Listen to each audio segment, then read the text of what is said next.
नमस्कार दोस्तों। जब अल्बर्ट आइंस्टाइन ने थ्योरी ऑफ रिलेटिविटी यानी सापेक्षतावाद का सिद्धांत प्रकाशित किया तो उसी सिद्धांत के आधार पर टाइम ट्रैवल की कल्पना की जाने लगी। आइंस्टाइन के थ्योरी ऑफ रिलेटिविटी सिद्धांत के प्रकाशित होने से पहले लोगों में केवल एक ही अवधारणा थी कि ब्रह्मांड में समय की गति हर जगह वही है जो पृथ्वी पर होती है। उनका मानना था कि समय जिस रफ्तार से पृथ्वी पर गुजर रहा है उसी प्रकार ब्रह्मांड में दूर कहीं किसी दूसरे ग्रह पर भी समय इसी रफ्तार से गुजर रहा होगा।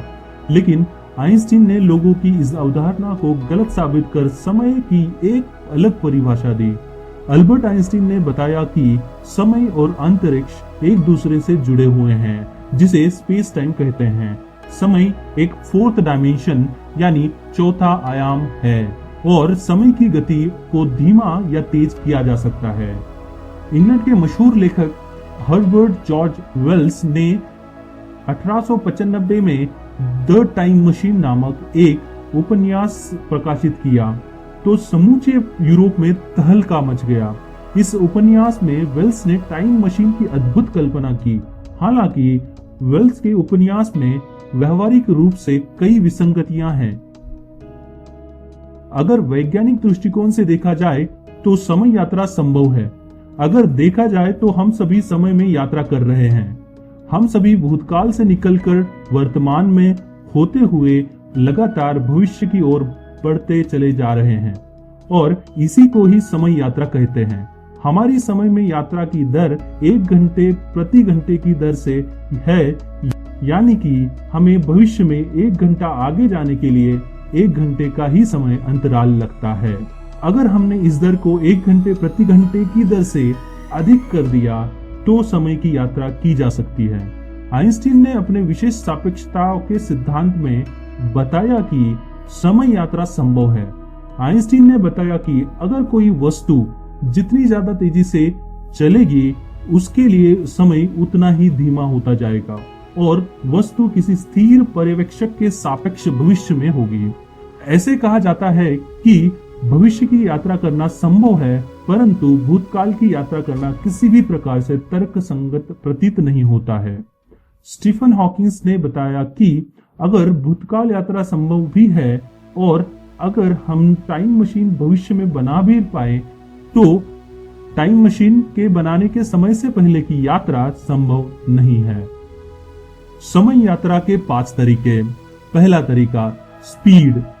यह भविष्य में जाने का सबसे आसान और सबसे व्यवहारिक तरीका है। आइंस्टाइन के विशेष सापेक्षता के सिद्धांत के अनुसार जब हम प्रकाश की गति के निकट गति पर यात्रा करते हैं तो बाहरी दुनिया के सापेक्ष हमारे लिए समय धीमा हो जाता है। इसे समय फैलाव यानी टाइम डायलेशन कहते हैं। यह सिर्फ एक अनुमान या विचार नहीं है, इसे मापा गया है। 2 परमाणु घड़ियों, एक जेट विमान में उड़ने वाला तथा एक पृथ्वी पर स्थिर, का उपयोग करके भौतिकविदों ने बताया है कि जेट की गति की वजह से उसमें रखी घड़ी धीमी गति से चलती है। दूसरा तरीका गुरुत्व यानी ग्रेविटी। यह विधि भी आइंस्टाइन ने ही दी है। सामान्य सापेक्षता के सिद्धांत के मुताबिक सेंटीमीटर ऊपर थी और टिकिंग की दर रेट ऑफ टिकिंग में अंतर को मापा गया और पाया कि निचली घड़ी थोड़ा धीमी हो गई है क्योंकि यह थोड़ा मजबूत गुरुत्वाकर्षण महसूस करती है। अतः स्पष्ट है कि भविष्य में यात्रा करने के लिए हमें अत्यंत ही मजबूत गुरुत्वाकर्षण क्षेत्र की आवश्यकता होगी, जैसा कि ब्लैक होल में होता है। तीसरा तरीका निलंबित एनिमेशन यानी सस्पेंडेड एनिमेशन। जब हम किसी को निलंबित एनिमेशन की स्थिति में कहते हैं तो हमारा मतलब है कि वे निष्क्रिय हैं और कुछ भी नहीं कर रहे हैं। भविष्य में यात्रा करने का यह एक और तरीका हो सकता है कि हम समय की अपनी धारणा यानी परसेप्शन को धीमा कर दें या अपनी शारीरिक प्रक्रियाओं को रोक दें और बाद में उन्हें पुनः आरंभ करें। बैक्टीरियल स्पाइरल्स निलंबित एनिमेशन की स्थिति में लाखों सालों तक जीवित रह सकते हैं जब तक कि तापमान नमी की सही स्थिति फिर से उनके मेटाबॉलिज्म को शुरू नहीं करती।